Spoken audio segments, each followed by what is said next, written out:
اور اللہ سبحانہ تعالیٰ نے کہا کہ حیض ایک گندگی اور ناپاکی ہے، تو آپ عورتوں سے دور رہیں۔ حیض کے دوران عورت نماز نہیں پڑھ سکتی، روزہ نہیں رکھ سکتی، لیکن نماز کی قضا نہیں ہے، جبکہ روزے کی قضا ہے، لیکن وہ اپنے باقی گھر کے تمام کام، کھانا پکانا وغیرہ کر سکتی ہے۔ عورتوں سے دور رہنے کا مقصد صرف یہ ہے کہ ان سے ہم بستری نہ کرے۔ شوہر کے لیے حکم ہے کہ وہ اپنی عورت سے ہم بستری ان دنوں میں نہ کرے، اور اس کے علاوہ بوسہ کرنا یا ساتھ سونا جائز ہے، اس میں کوئی ممانعت نہیں۔ اس دور میں یہود جو ہے وہ عورت کو بالکل ہی نجس اور گندا سمجھ کر بالکل گھر سے باہر نکال دیتے تھے، اور وہ اپنے گھر کے کسی کام کو ان کو ہاتھ نہیں لگانے دیتے تھے۔ تو اس کی یہاں پہ اس آیت میں نفی کی گئی ہے کہ ایسا کچھ نہیں ہے، عورت سے صرف ہم بستری کے لیے منع کیا گیا ہے، باقی وہ تمام کام کر سکتی ہے۔ اور جب وہ پاک ہو جائیں تو آپ ان کے ساتھ ہم بستری دوبارہ کر سکتے ہیں۔ اور پاک ہونے میں دو رائے ہیں علماء کی۔ بعض علماء کہتے ہیں کہ جب اس کا خون آنا بند ہو جائے تو اور بے شک وہ غسل نہ بھی کرے تو وہ پاک ہے، وہ ہم بستری کر سکتی ہے۔ بعض علماء کہتے ہیں کہ غسل جب وہ خون آنا بند ہو جائے اور وہ غسل کر لے، اور غسل کر کے پاک نفل پڑھ کے پاک ہو جائے تو اس کے بعد وہ ہم بستری کرے۔ دونوں طریقے جائز ہیں، لیکن دوسرا طریقہ زیادہ مستحب ہے۔ تو جب وہ پاک ہو جائیں تو آپ ان کے ساتھ ہم بستری کر سکتے ہیں، اور اگر اس میں آپ سے کوئی غلطی ہو جائے تو اللہ سبحانہ تعالیٰ توبہ کرنے والوں کو پسند کرتا ہے، یا پہلے اگر کوئی آپ سے غلطی ہو گئی تھی جب ان احکامات کے آنے سے پہلے، یا آپ کو پتہ نہیں تھا اس سے پہلے، تو اللہ سبحانہ تعالیٰ معاف کرنے والا ہے، وہ توبہ کرنے والوں کو پسند کرتا ہے۔ نساؤکم حرث لکم فأتوا حرثکم ان شئتم وقدموا لانفسکم واتقوا اللہ واعلموا انکم ملاقوہ وبشر المؤمنین۔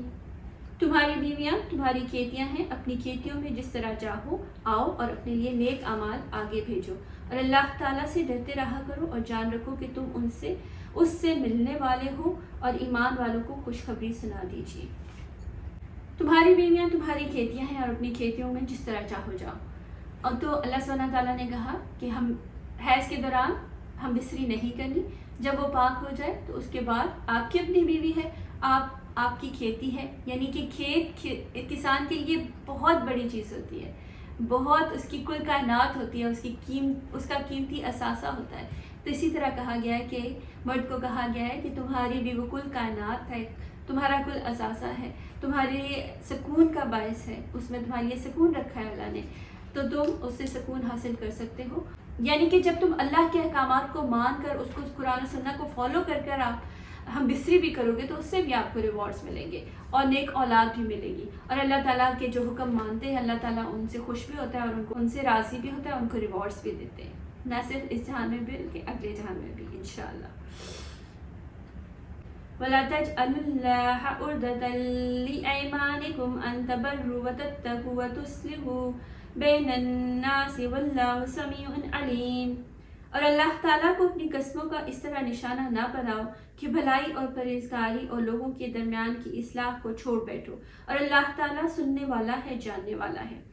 یعنی کہ اس غصے کی حالت میں اس طرح کی قسم مت کھا لو کہ میں اب آج کے بعد فلاں کے ساتھ نیکی ہی نہیں کروں گا، اور آج کے بعد میں اس طرح کی قسم کھا لو کہ میں کوئی اس کا ان میں صلح نہیں کراؤں گا، یا ان کے ساتھ کوئی نیکی نہیں کروں گا۔ اس طرح کی قسم مت کھاؤ، اور اگر کوئی ایسی قسم کھا بھی لو تو اس کا کفارہ دے کر اس کو توڑ دینا بہتر ہے۔ اللہ تعالیٰ تو نیتوں کا حال جانتے ہیں، لیکن کوئی کام جب آپ کو نیکی سے ہی روک دے تو اس کو تو روکنا بہت ضروری ہے، کیونکہ نیکی پر چلنا ہی ہماری کامیابی کی طرف چلنا ہے۔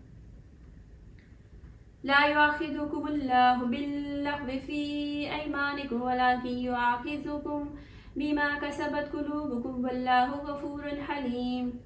اللہ تعالیٰ تمہیں تمہاری ان قسموں پر نہ پکڑے گا جو پختہ نہ ہو، ہاں اس کی پکڑ اس چیز پر ہے جو تمہارے دلوں کا فعل ہو، اللہ تعالیٰ بخشنے والا اور بردبار ہے۔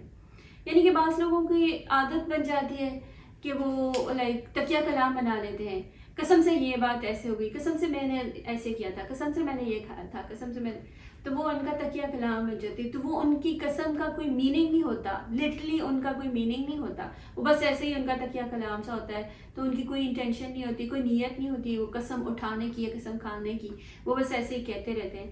تو ان پہ پکڑ نہیں ہوگی، کیونکہ جو دل کی نیت کے ساتھ آپ قسم کھاتے ہیں تو اللہ تعالیٰ تو نیتوں کا حال جانتا ہے، دل کا حال جانتا ہے، تو اس پر پکڑ ہوگی. تو اس سے ڈرنا چاہیے، اور اس سے اگر خطا ہو جائے تو توبہ کریں، استغفار کریں، اور اللہ سبحانہ تعالیٰ سے معافی مانگیں. وہ بہت بخشنے والا اور بردبار ہے. اور ویسے تکیہ کلام میں بھی اس طرح کی لینگویج یوز نہ کی جائے تو وہ بہت بہتر ہے. آج کے لیے اتنا ہی.